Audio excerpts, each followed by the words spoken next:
Sorry about that, everyone. Good afternoon and welcome to SP Energy Network's Community Transport Green Power Hour. Today's event will explore the challenges and opportunities facing transport in our communities as we respond to the climate crisis. We have a brilliant panel of experts from across the sector who will share their thoughts and experiences, chaired and facilitated by the MP for Edinburgh North and Leith, Deidre Brock, who's also the SNP spokesperson for Environment, Food and Rural Affairs.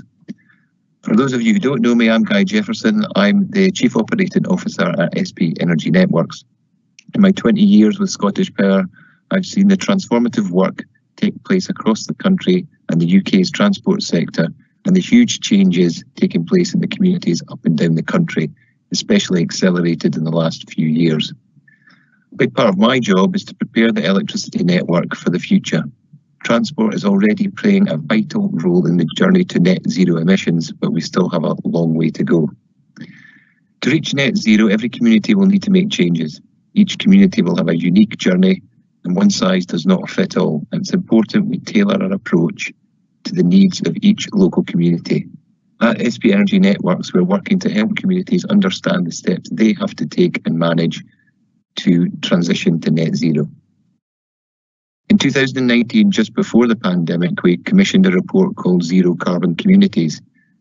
That let us understand the challenge ahead. It identified that the UK will need 25 million electric vehicle charging points by 2050, and within that, Scotland requires 2 million. That obviously can't happen overnight, but with the right infrastructure, investment, regulation and policy in place, it is possible.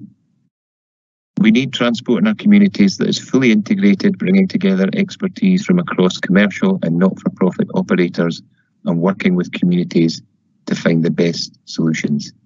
It's vital that we collectively invest in those technologies, the training around those technologies and implementation programs from now forward to prepare for the future. That's the case whether we're talking about electric bikes, cars, buses, trains or trams. At SP Energy Networks, we've invested more than 11 million into Scotland's most innovative green transport projects through our £20 million Green Economy Fund. This funding has been used by transport organisations to purchase 11 electric buses, 23 electric bikes, and cargo bikes and 26 electric charging points. Those vehicles have already travelled 150,000 electric miles. We've still got a long way to go, but those pioneering projects help us understand the challenges and opportunities ahead. Together, we can boost Scotland's green economy and help our country achieve net zero before anyone else. I'm excited to be part of this discussion today and delighted to be joined by our host, Deidre Brock. Thanks for joining us today, Deirdre. I'll hand over to you. Thank you. Thanks very much, Guy. Yes, good afternoon, everyone. I am Deirdre Brock, MP, the SNP's Westminster spokesperson on the Environment, Food and Rural Affairs and COP26. And I'm absolutely delighted to be your host today for this Scottish Power Energy Networks event. So as we all look forward to the end of the pandemic, we have a chance to think again about how we want society to look thereafter, and in that somewhat overused phrase, build back better. Now, we'll leave the pandemic behind, but we will still have the climate emergency to face. So every little step we can make towards helping is a little step for a better future.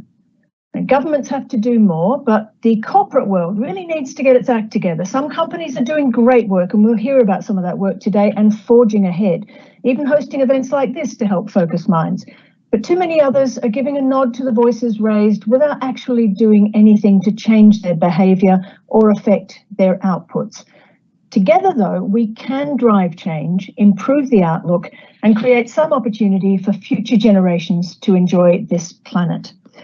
Scotland's net zero by 2045 target needs a common endeavour. It needs us all to play our part, and it needs real effort. I think we can improve the ambition of that target. I think we can go faster and further, but that will happen when we show that we can make the changes, when we can show progress. We can speed that progress once it's started, but we have to get it started first. Net zero will transform Scotland in many ways. Our economy will change as well as our environment, and our communities. The things always change, though. It's whether we change them for the better and build better, healthier, greener places to live, or let them descend into a worse state. So if you agree and if you're ready, let's begin. The community transport sector has taken big strides in the last few years to invest in the changes needed to deliver on reduced carbon emissions, but it needs support. The infrastructure needs fully brought up to scratch. We need a new regulatory framework to encourage movement in the right direction, and we need policymakers to see this as an absolutely top priority. As Guy alluded to, we have 5 of the sector's most exciting green transport projects in Scotland represented here today, and we have just 1 Green Power Hour. So I'm going to start the clock and ask each of our excellent panellists to briefly introduce themselves and their projects. I'll start, if I may, with Andy Mabry. Hi, good afternoon, everyone. I'm Andy Mabry. I've been the project manager of the Cheviot Electric Car Club down in Hawick. We're a small community-owned self-service by-the-hour car club enterprise, and we just share the vehicles. We've got about 40 members, 2 cars, which were bought for us by SP Energy Networks Green Economy Fund, and we've got smart chargers for them, and so yeah, that's enabling people to get rid of their private car and just hire cars when they need. Thanks. Great, thanks very much, Andy. I'll move now to Gordon Dixon. Gordon Dixon. Good afternoon, I'm Gordon Dixon from Strathclyde Partnership for Transport. I'm Head of Bus Strategy and Delivery at SPT, and we're the regional transport partnership for the West of Scotland. We work closely in a number of areas, including with the community transport sector, and have been supporting investments in the move to zero emission fleets across that sector. Another area I also cover is I chair the COP26 Bus and Coach Forum, clearly an absolutely key event for the city and for the United Kingdom on the world stage. And we're working with partners there to look at the transport arrangements, including zero emission transport shuttles for the event itself. So very much close to that, and interested to hear the debate today. Thank you, Deirdre. Great, thanks very much, Gordon. We'll move now to Fiona Doherty. Fiona. Thanks, Deirdre. So my name is Fiona Doherty. I'm the Managing Director for Stagecoach in West Scotland. We've been working with Spen over the last couple of years, and are delighted to be introducing the first semi-rural electric vehicle route, starting hopefully in July, just towards the end of July this year, with an investment of about £2 million in 6 electric vehicles. Very different in terms of how the vehicles will work. We'll use opportunity charging to keep them going on the day. So really exciting for the Kilmarnock area, and it's exciting for the bigger piece in terms of how that all actually works. Super, thanks very much, Fiona. And we'll move now to Graham Dunn. Graham? Good afternoon, everyone. I'm Graham Dunn. I work with Community Transport Glasgow, and as you can see in the name, it delivers community transport services in Glasgow. We probably provide every type of community transport, from demand responsive to group transport to volunteer car schemes. And well, pre-pandemic, we were carrying over 75,000 passengers a year. We're in the process of moving to a full electric fleet, and we've actually got 15 full electric vehicles following support, particularly from Spen, to assist with that. So really looking forward to today, and thanks. Great, thanks very much, Graham. And we'll move now to George Lauder. George. Good afternoon, everyone. Thanks, Deirdre. My name is George Lauder. I'm the Chief Executive of Transport for Edinburgh. Transport for Edinburgh is the parent company of the municipally owned Lothian Buses and Edinburgh Trams. And we also deliver the Edinburgh Cycle Hire Scheme, as well as a number of other integrated transport projects for the city. We've been working and are very grateful for SPEN support, the Green Energy Fund's support for the cycle hire scheme, and in particular for the e-bikes. And I suppose my other hat is as chair of UK Tram Limited, which is the body that represents the light rail industry in the United Kingdom. Thanks. Glad to be here. Thank you, George. And last but not least, Gillian Villaris. Gillian. Hi there. Good afternoon. My name is Gillian Villaris. I am the Green Economy Fund Manager here at SP Energy Networks. It's great to be here this afternoon to share with you some of the exciting projects that the Green Economy Fund has been involved with, and particularly in relation to community transport. I'm really looking forward to the discussion today, and how community transport has a critical role to play, and not only achieving net zero targets, but ensuring that all communities can benefit from this kind of low carbon transition. So great to be here today, so thanks. Great, thanks, Gillian. Right, we've got loads of questions already and not a huge amount of time, so I'm going to kick off straight away. But before I do, don't forget you can put questions into the chat, and at the end of each topic, because there are 4 topics that we're going through, Guy's going to bring in some of those questions to put to our panelists as well. But I'll start off. Our first topic's around achieving net zero in the community transport sector, and I'll ask Fiona first how she thinks community transport can support Scotland's net zero ambitions. Fiona. Yeah, thank you, and a really great question to start with. So it's, for me, the target of net zero by 2045 is without doubt a stretching one. It needs a twofold approach from my perspective. It needs first and foremost new, cleaner technologies, but it also needs us to make a significant change in the way that we live our lives. A large part of that, understandably, will be focused on transport. Transport accounts for roughly a quarter of carbon emissions. And if we continue to base our transport system around cars, it simply won't be sustainable. So we need to find a way to switch to walking, cycling, active transport, in a way that then builds a more sustainable public transport system in all its forms. Buses are really good at delivering mass transit on main routes, but we need to think differently about how we deal with our communities and some of the smaller communities and link people into the wider network. COVID-19's brought an acceleration of change in travel patterns, so we're seeing less commuter journeys, more people working from home, for example, and people are also changing their positions in terms of where they want to base themselves. So people are maybe making decisions to move away from the cities and move into more rural areas. And for me, there's a really big opportunity for community transport and also DRT type solutions to look at replacing journeys that were previously made by car, and that's where I think community transport can really very much step into the forum. And certainly I know as a company we're looking at those DRT type solutions, and we need to work together to actually allow that to happen. Okay, great. Thank you. Thanks for that comment. And I'll just remind our panelists, if there's anything that you want to add once I've asked a question to a particular panelist, please just use that hand function, put the hand up, and I'll bring you in.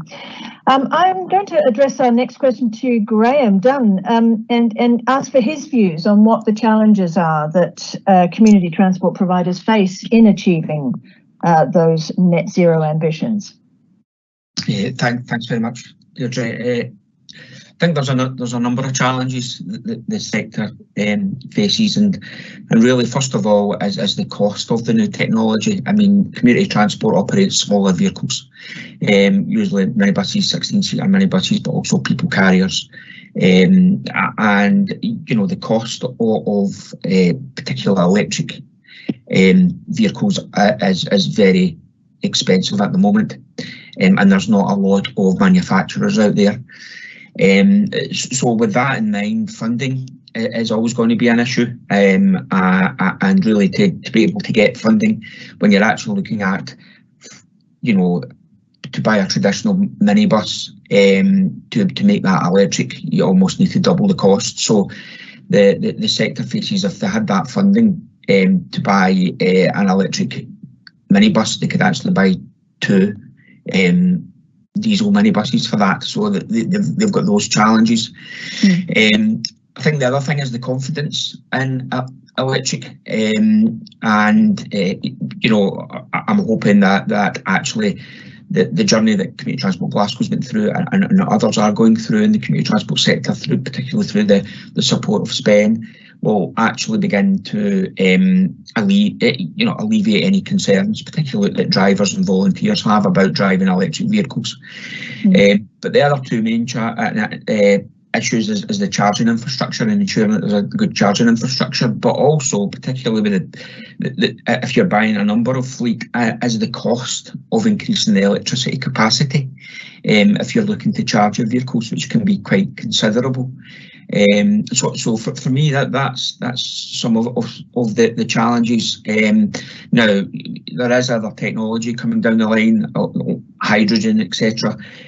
But I imagine that from a community transport point of view, the sort of electric fleet is probably where the starting basis is going to be.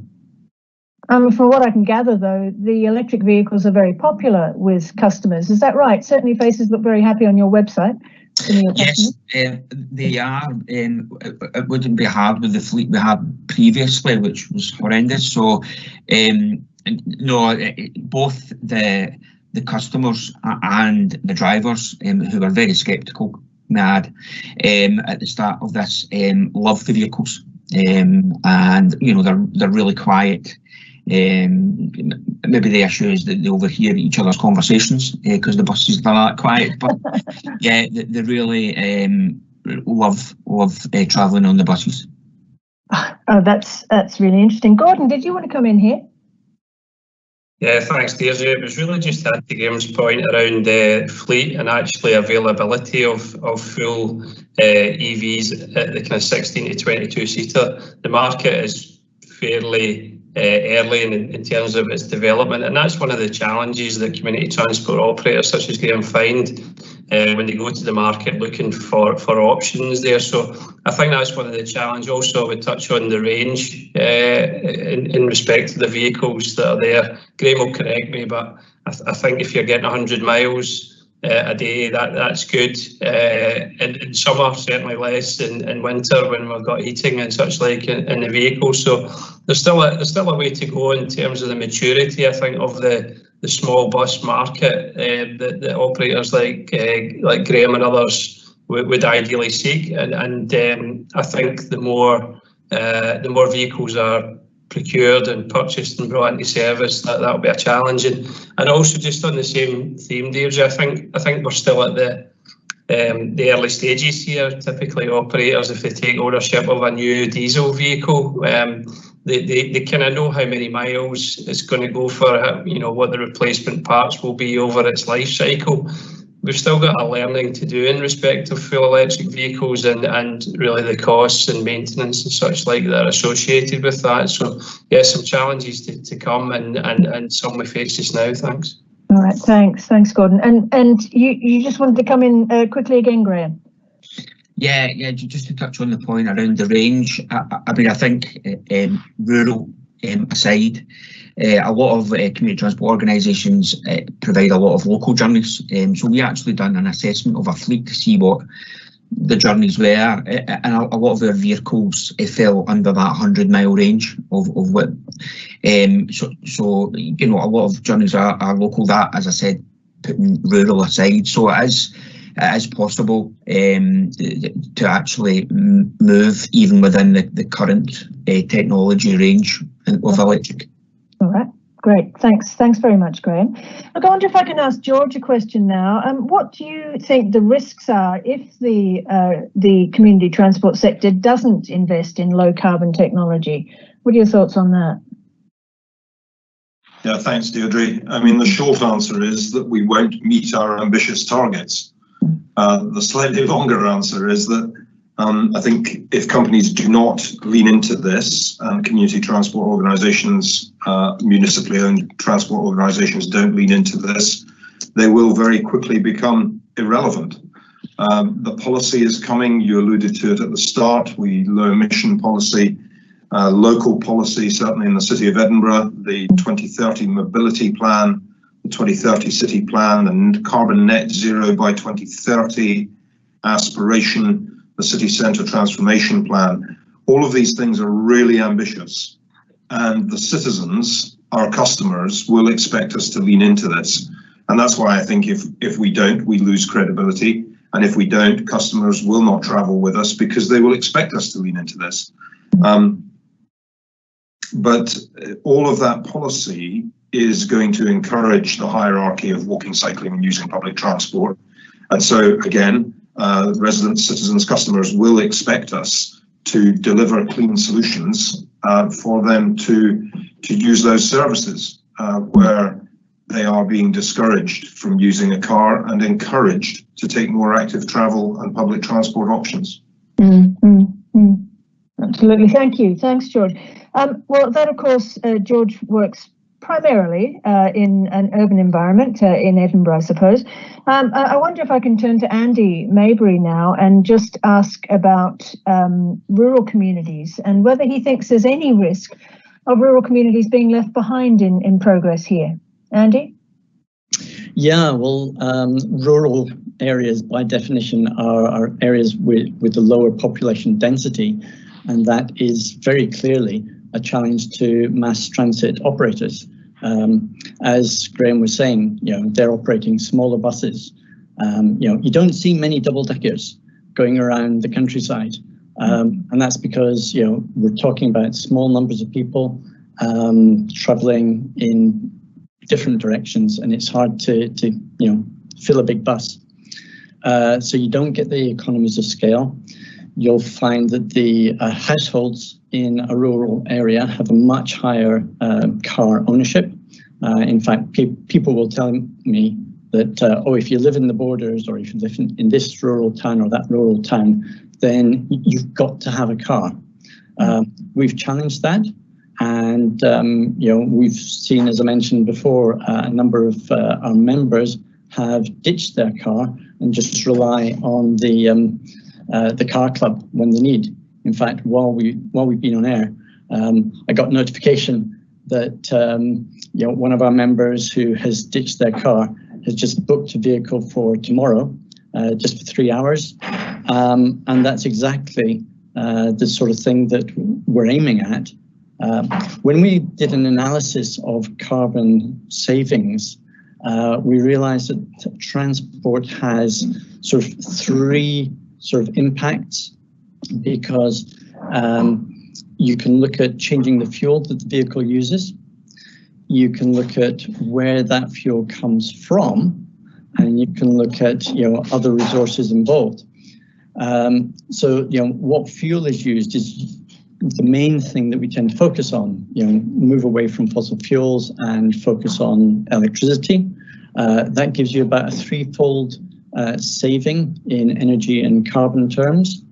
If you then look at sort of where the fuel comes from, electricity, not all kilowatt hours are generated equal, and some have a higher carbon impact than others. In the south of Scotland here, we're very fortunate to have one of the lowest carbon electricity electricity production of any part of the GB system, according to National Grid. But that third aspect is the resources that are involved in the vehicle itself. And just this week, I think it was, from Como UK, we got the latest figures that show that for every car club vehicle, 18.5 privately owned vehicles are shed. So, that's the sort of impact that we need to make to reduce the carbon impact of those resources which are embedded in these vehicles. Because if we just replace every internal combustion engine vehicle with an electric one, we're not that much farther forward. Oh, very good points. Thank you. Thanks very much, Andy. Graham, you wanted to come in. Sorry, I think you wanted to come in on something that George had said previously. Yeah, just to cover both points. I think risks to the sector of doesn't invest in low carbon. I think the social ethos of the sector, we are there to support particularly vulnerable communities, and people who are, low incomes, maybe got disability or mobility issue. So actually we need to look at the environmental impact that we're having on those local communities that we're serving. The other things is, particularly in rural areas and in cities, we are introducing low emission zones. So without the right type of vehicle, then you just won't be able to access. And that also means that people's, the organisations, passengers won't be able to access cities. And also higher costs. The vehicle might be higher to purchase, but the running costs are a lot lower. So it then means that you can reinvest any savings you make in that and providing the services. From a rural point of view, I think it comes back to infrastructure, ensuring that there's infrastructure there. But, and it was touched on earlier, is that range within the mileage range, because they do travel further because of dispersed communities. But there's a lot of rural areas who actually depend on community transport because there is no other public transport there. So, there is a risk of them left behind with this low carbon, with these challenges we're going to face. Okay, thanks very much, Graham. I wonder, Guy, have you got any questions from the audience that you'd like to bring in at this point for our panellists? Thanks, Deirdre. I know that George has to leave us, so I think it would only be fair. I think there's a question and specifically focused on you, George, so if I could put you on the spot around Transport for Edinburgh and your ambitions. In your view, what changes will need to happen for Lothian, Edinburgh Trams and Edinburgh Cycle Hire to achieve the 2030 net zero carbon ambition in the city? Thanks very much, and apologies, I do have to go very shortly. But to answer this question, I touched on the very ambitious policy that has been produced and the very ambitious aspirations. What are we doing about it? Well, we're extending the tram network to Newhaven, and that is on track, no pun intended. We're also beginning a conversation about where the other legs of that tram network will go, so a north-south link from the Granton area to the Bio Quarter in the southeast.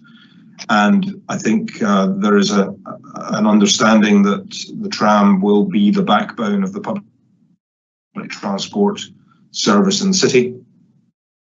Lothian Buses has invested hugely over the last 5 years to get the fleet to a state where it is Euro 6, and currently more than almost 90% of the fleet is Euro 5 or better at the moment. And by the end of this year, will be a fleet that's entirely able to operate in a low emission zone. And then, of course, we have ambitions to grow the cycle hire scheme. That scheme will be 3 years old in September this year, and we have extended the scheme into East Lothian. It's currently in Musselburgh. We're investigating how we can go beyond the city boundary and take a truly regional approach to that scheme. So lots in train that will ensure that we do our bit to help the city meet its targets. Thanks. Terrific. Thanks very much, George. And thank you for taking part today. I'm conscious of the fact we've only got about 31 minutes left, and we have quite a lot to get through. So I'm just going to push on and ask some questions around our second topic, which is on accelerating net zero progress. And I'll start with Gillian, if I may. Can you just tell us a little bit about how the Green Economy Fund has actually accelerated net zero targets in community transport?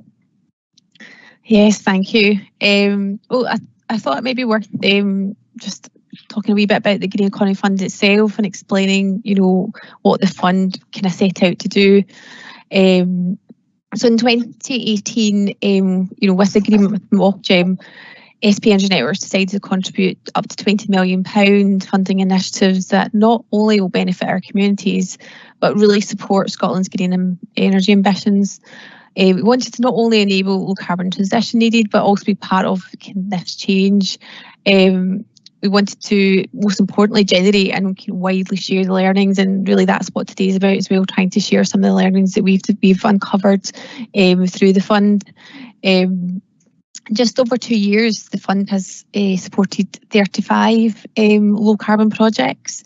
These projects all range in size, and different low carbon technologies have been deployed in each one of these projects.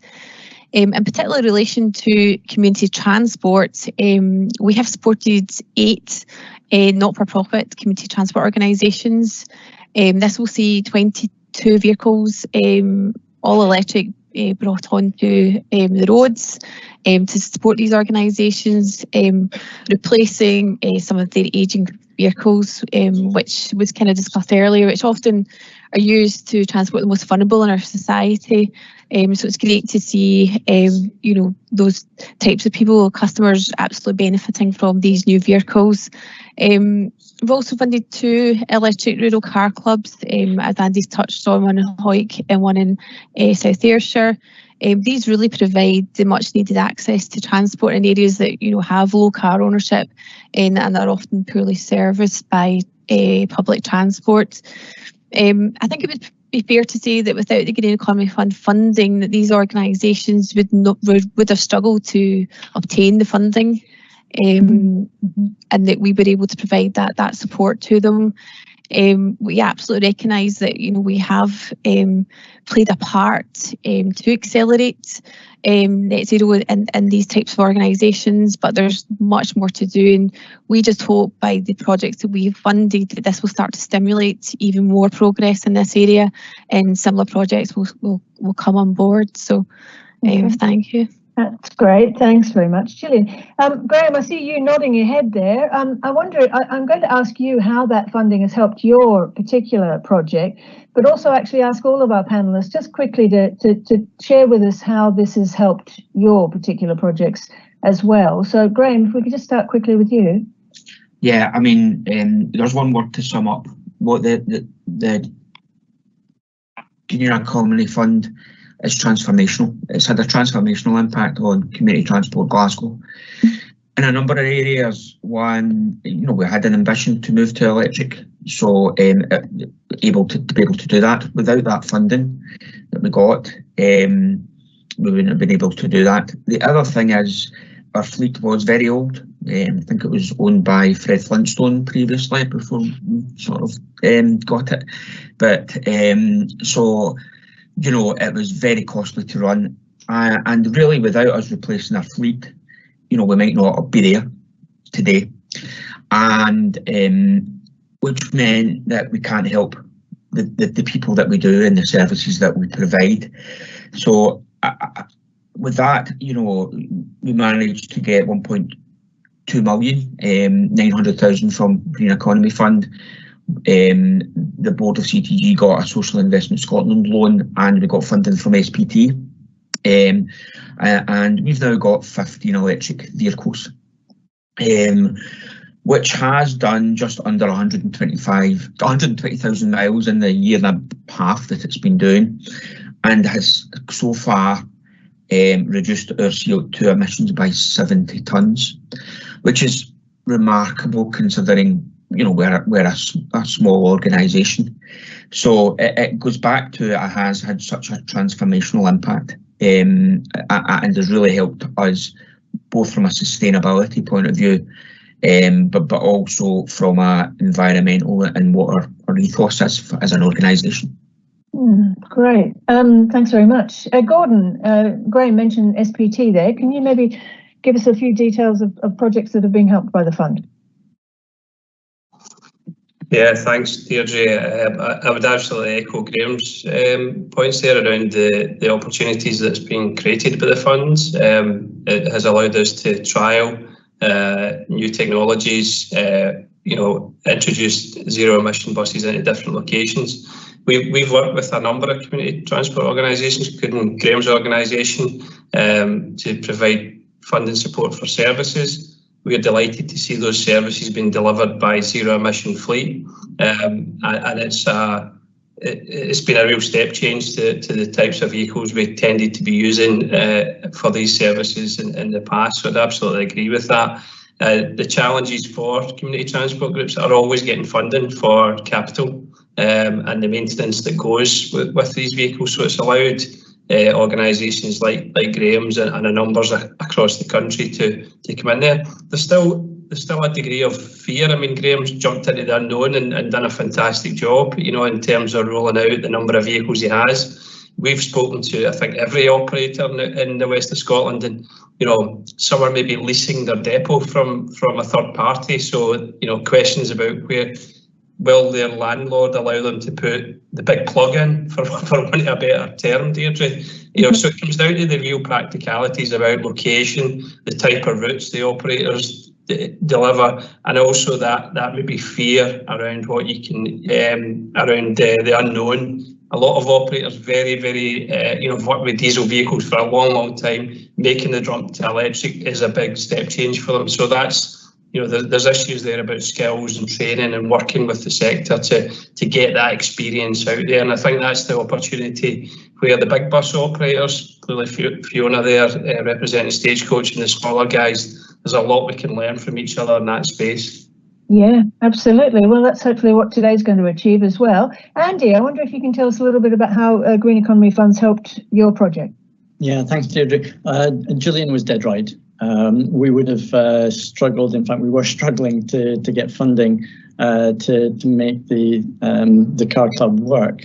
Hoyt Community Council had been, you know, toying with this idea for a number of years. Decided the time was ripe to set up a community electric car club, but looking around the funding opportunities, you know, it was very sparse. Getting something of scale that we could tick the boxes of, and then the Green Economy Fund came along, and it was just a perfect fit. We said, you know, we got to go for this. You know, and that provided, as I mentioned, the purchase of the two cars themselves. Pay for me for a year and a half to get the project going, you know, because it's a huge amount of work. Just organising all the different components, negotiating over the land, getting the planning permissions, getting the electricity in, the chargers installed and all that. So yeah, basically it wouldn't have happened without Green Economy Fund. Really, gosh, that's very interesting to hear. Thanks, Andy. And Fiona, just lastly yourself, and your views on the Green Economy Fund and how it's assisted projects that you coordinate. Yeah, thank you. So, you know, what we've done is effectively we've got 6 electric vehicles, of which the Green Economy Fund's bought 5.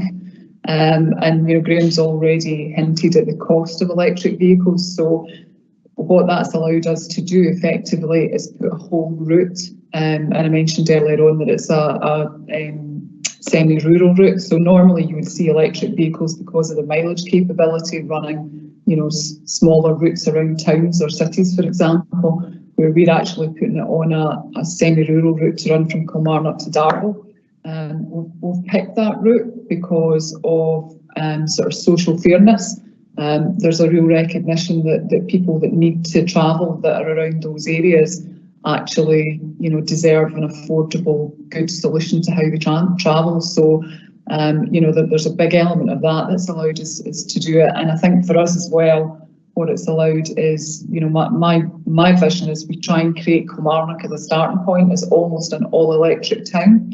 So what we've already gone on to do is we're already, through the last SULEB funding bid, putting in another 14 vehicles, which will come towards the end of the year. So that allows us to start to create a bit of a critical mass so people can start to see and feel what it's like to use those types of vehicles around.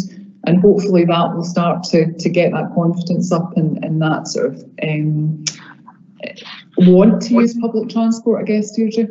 Right, absolutely. Oh, that's interesting. So that's one of the big opportunities you see for greener community transport in Scotland, this sort of focusing on an area and using that as an example to show other areas where they can take this. Yeah, I mean, I think for me it's a little bit of like, let's get one bit working well before we move on to the next bit too much. So I think actually trying to tie things together, and you know, we need to extend that. We've already, you know, Graham and I need to probably have a conversation, but we need we need to design what does that town need, and therefore how do those different elements best link together, and what facilities are needed to link together. You know, one of the big things for rural transport is you know, a lot of discussions going on around park and rides, which potentially could be a good solution for bringing community transport in, and then having a bus network pick that up. Unfortunately, park and rides aren't supported through the bus partnership fund, but it's things like that, actually designing what is the right solution that we need to look at. So yeah, for me, I think concentrating it in an area is a good way to do it. Right. Look, I see that Graham and Gordon have got their hands up. Just quickly, guys, if that's okay, because we haven't got a huge amount of time and still lots of topics to cover, but maybe Gordon, if we can start with you. Yeah, thanks, Deidre. I'll keep it brief, but really to just emphasise the point Fiona made, absolutely critical to focus on trials in particular areas. The initial spend trial in Glasgow, I was involved in working with Gillian and colleagues. We brought two electric vehicles into First Glasgow and space for 22 chargers. I believe there's a further 22 vehicles to fill those chargers coming later this year, and a further order for the city thereafter. So I think it's a real good example of starting small, working your way up, and giving people that exposure to the vehicle, including the customers, who, you know, it's good feedback on the quality and the noise, etc., that you don't experience with the electric vehicle. So yeah, thanks. Yes, yep. So I gather. And Graham, you wanted to say something? Yeah, just quickly echoing what Fiona said, I think that there is a real opportunity now for community transport and the commercial bus sector to work together. You know, we've got first and last mile, we've got the hub and spoke type things where actually, whether it's in a rural or even an urban, you know, Glasgow's made up of housing estates, so actually smaller vehicles going round them, linking into the mainstream bus services, increasing their bus patronage. Which allows them to keep their services on the road is exactly what we should be doing in the future. Using small electric vehicles it would be ideal for that. Yeah, that sort of coordinated systems. Guy, can I bring you in at this point and just see if you've got any further questions for panelists from the audience? Sure, Deidre. Just one comment from me. SP Energy Networks are ideally placed to help with some of the costs the guys have talked about. The charging, for example, is prohibitive for some of the schemes, but as a regulated utility, we can and do lobby our regulator Ofgem for proactive investment ahead of need to provide those charging facilities, and that cost can be charged across the wider customer base. And if it's for public charging, it's for everyone. Therefore, customers wouldn't even see that, and their bill would be so infinitesimal. But it provides those public charging facilities for all, to make sure that their vehicles can be charged when they purchase them. So that's one thing I would add to the debate. The overriding question coming from Slido is about the Green Economy Fund. Does it have a future? Is there more money? Can people bid in the future to make their projects fly? Gillian, I think we're probably best to answer that. Yeah, thanks, Guy. Yes, I think. Well, first of all, let me start with saying, unfortunately, the Green Economy Fund has closed. It closed in March of this year. You will see a number of projects still being launched and announced. That'll happen over the next few months, just as the fund closes. However, we have been successful in securing a £5 million fund, a net zero fund, through our transmission business. We hope to launch that towards the end of the year. That will be £5 million over 5 years, so a smaller fund, and it'll be targeted really to the communities that are impacted by our transmission projects. We were hoping that Ofgem would give us a little bit more money, and similar amount that we had for the Green Economy Fund. However, what Ofgem have recognised is the need to have a fund maybe at our distribution level, which is our kind of our lower level network. That's the network that will connect into your homes, your businesses. So that's a part of our business as well. So we are looking now through our ED2 plans, which is our business plan for our distribution business. We are putting forward a proposal to have a £30 million fund within that proposal, and that fund, if we were successful through our bid with Ofgem and that business plan bid, that would be available in 2023. So a few things coming up. So, but we will make sure we communicate that with our stakeholders so that they're aware of any funding that does become available.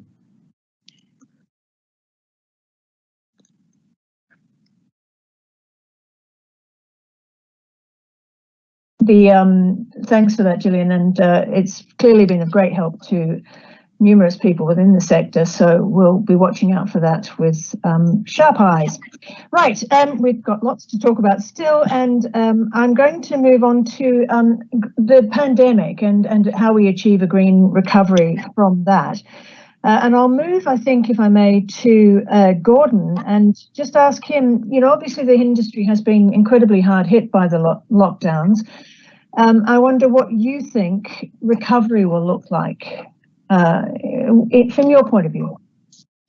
Thanks, Deidre. I'm glad you've left the easiest questions till last year. It's a hot topic within the public transport sector just now, really trying to get a handle on the longer term trends. Clearly the kind of work from home change for all of us has been, or for a large proportion of society, has been one factor, and looking to get a feel how people's lives will change, you know, following the pandemic is something we're all trying to get a handle on. We're currently at SPT doing some work with Transport Scotland and ITS Leeds, actually looking at trends and trying to get the best evidence we can to do that.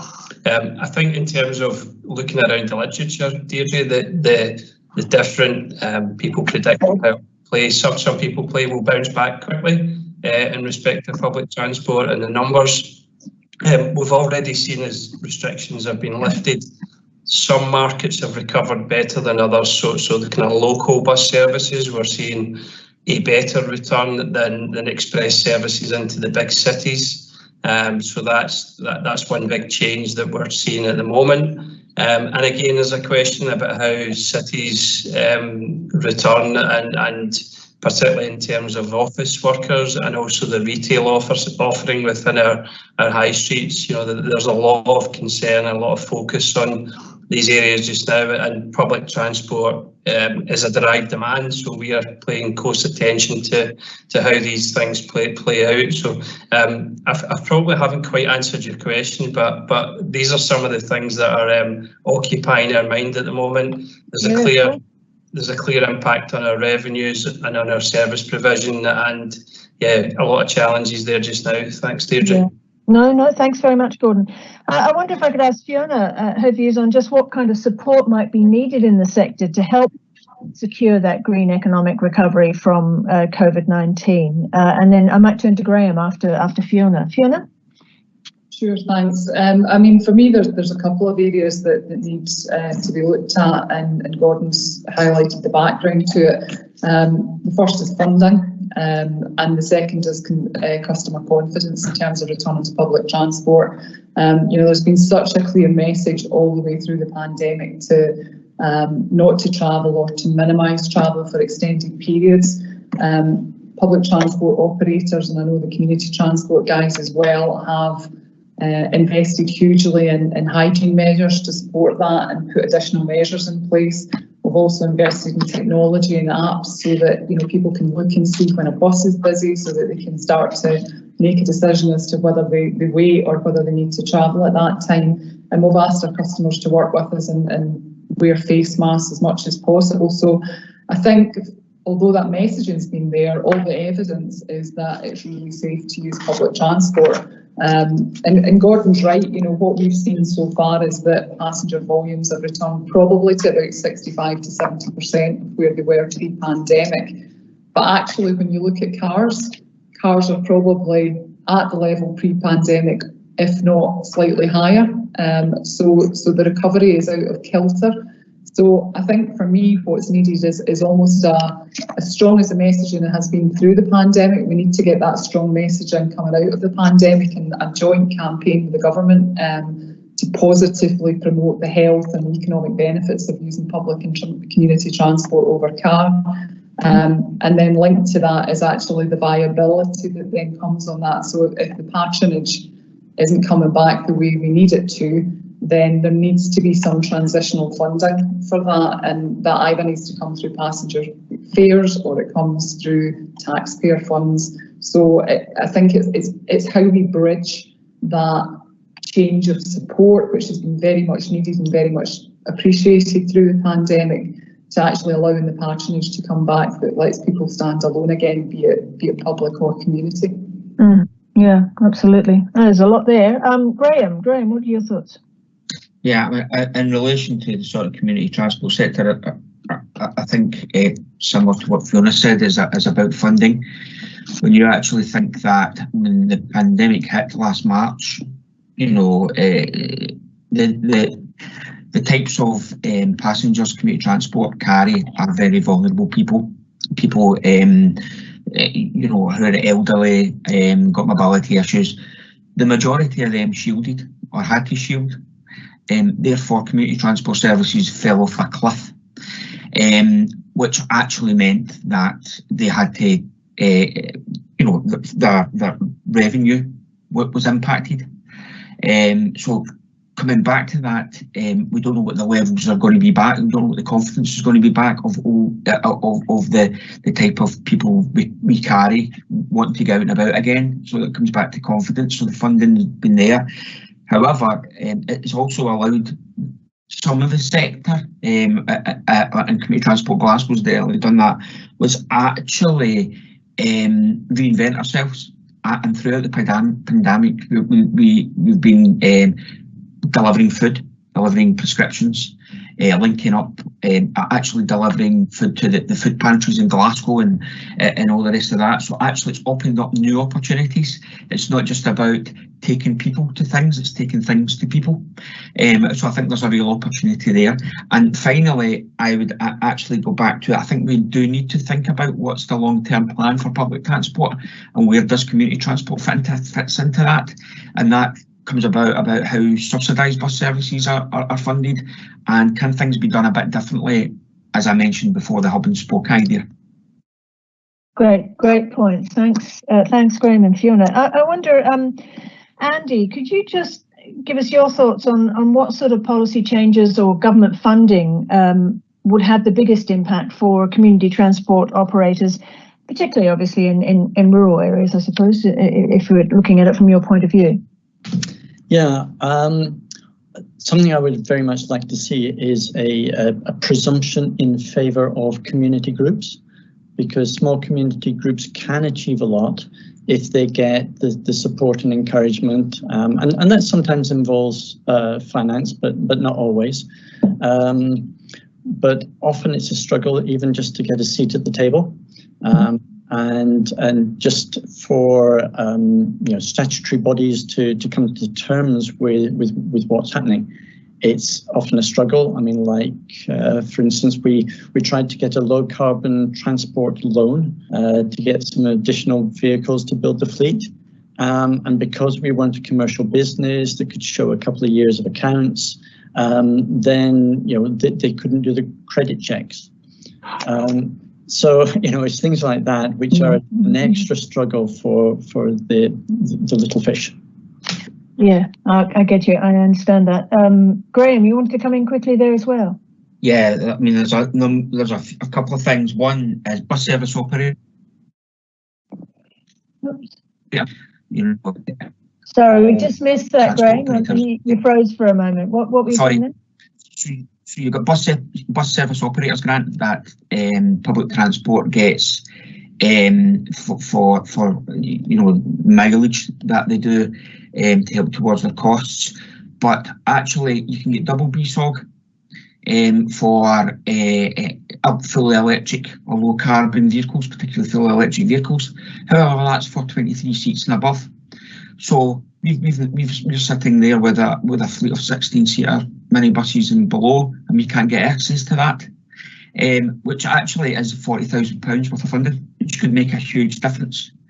The other one is the Green Bus Fund, which again is only open to fund big buses, nothing about smaller buses in local communities. And the final thing is, and this comes back to funding in general, community transport covers a number of policy areas, so social isolation and loneliness, access to health, etc. So funding there needs to be a mixture of funding across a number of policy areas. It shouldn't just all fall to local authorities or regional transport partnerships to fund the transport element of community transport. Health should be helping with that. Third sector division should be helping with that. Social work and social care should be helping with that, because little bits of money will add up, and as Andy said, the local communities can make a huge impact. Absolutely, yes. Good, great. Thanks very much. Sorry to rush you slightly, but we are running out of time rapidly. Guy, was there anything you wanted to add? Any question that you wanted to bring in at that point? Deidre, just conscious of the time and looking at the popular questions we've got, I think we've answered most of them, to be honest. The only one that we've not really touched on at all that might be worth getting a view from a couple of members of the panel is there any technology currently being trialled that is likely to be a game changer in the future? I'm not sure who's best. Yeah, indeed. Sure. I mean, I wonder, Fiona, I wondered about green hydrogen. That's certainly something I've had an interest in. I know the Scottish Government's quite committed to exploring. What are your thoughts on that? Yeah, I mean, I think again, these types of technologies will have their place. I think that they are still early stages. Hydrogen tends to be more suitable for longer journeys. So perhaps coach type travel would be where that would come in. It is very expensive just now, and particularly the infrastructure and the fueling aspect of it is very expensive. So I think there are trials going on, certainly up in Aberdeen at the moment, for example, and I think everybody's watching them very closely and looking at what the situation is. I think we just need to watch that we don't try and do too much at the same time. It's a little bit the same as let's get one bit up and running. We still are on that learning curve with electric vehicles. I think we need to also not lose sight that actually Euro 6 diesel vehicles are very clean. So it's a combination of how those things actually all work together. But yeah, I think, hydrogen's definitely there for the future. Interesting. Andy and then Gordon, I think, wanted to make some points. Yeah, thanks. Just two technologies that I think will be significant. Vehicle to grid, in terms of the battery capacity of all sorts of vehicles, from our passenger vehicles in the car club to the larger vehicles where they're sitting overnight. They can be helping support the grid at the evening peak, and then absorbing surplus electricity overnight when wind farms are still generating and everybody's asleep and not using very much. The second big one, which I think will come a bit further down the line for car clubs like us, is autonomous vehicles. Not so much so that you can have a driverless taxi, but just so that you can have your club car delivered to your driveway rather than having to go to the central point to pick it up. And I think that will be a huge game changer, particularly for the remote rural communities where it can come up the farm track. Oh, indeed, goodness. And Gordon, just quickly, and I'm afraid I think last because we've run out of time. Gordon. Yeah, just to really reiterate, I think the big game changer is going to be scale. We need more operators procuring electric vehicles of all types across the sector to get prices down and get availability and raise quality, and we're at the early part of that journey. But the game change is going to come with the scale of orders we see coming forward over the next few years. Thanks, Deidre. All right, thanks very much. And I was going to also ask about just encouraging folk to make that switch from cars to community transport.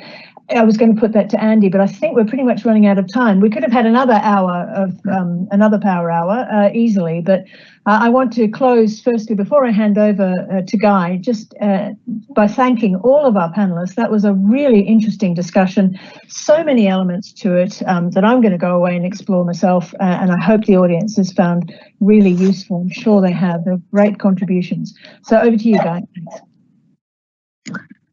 Thanks, Deirdre, and please accept my thanks for hosting that so wonderfully well. I think you managed to bring in everybody a number of times, and we got a good debate going, which is always a blessing on these particular sessions. So thanks personally to you for chairing that so well. Thank you. Thanks, panelists. Thanks for all people who've come on today and worked with us and sent in some great questions to allow the debate to flow. It's been really fantastic. I think I'd summarise by saying we're still at the start of a journey, if I can use that pun, my apologies. We've made a great start. There's some fantastic projects, hopefully you've seen today, not only funded by ourselves under the Green Economy Fund, but more generally across the community transport sector. And you can see from the people involved today, there's lots of enthusiasm and lots of belief that this is the right thing to do, and it's what we want to achieve. And no single type of technology or a way of doing this is going to be the silver bullet. We need a combination of different initiatives to make this happen for our communities, but we need to persevere. We've got a great clean future ahead of us. We're going to hit those net zero targets, and we're going to do it with much more efficient and effective community transport in the future, is certainly what I've taken away from today. So my thanks to everyone for getting involved, and hopefully we'll see you all again very soon. Thanks very much.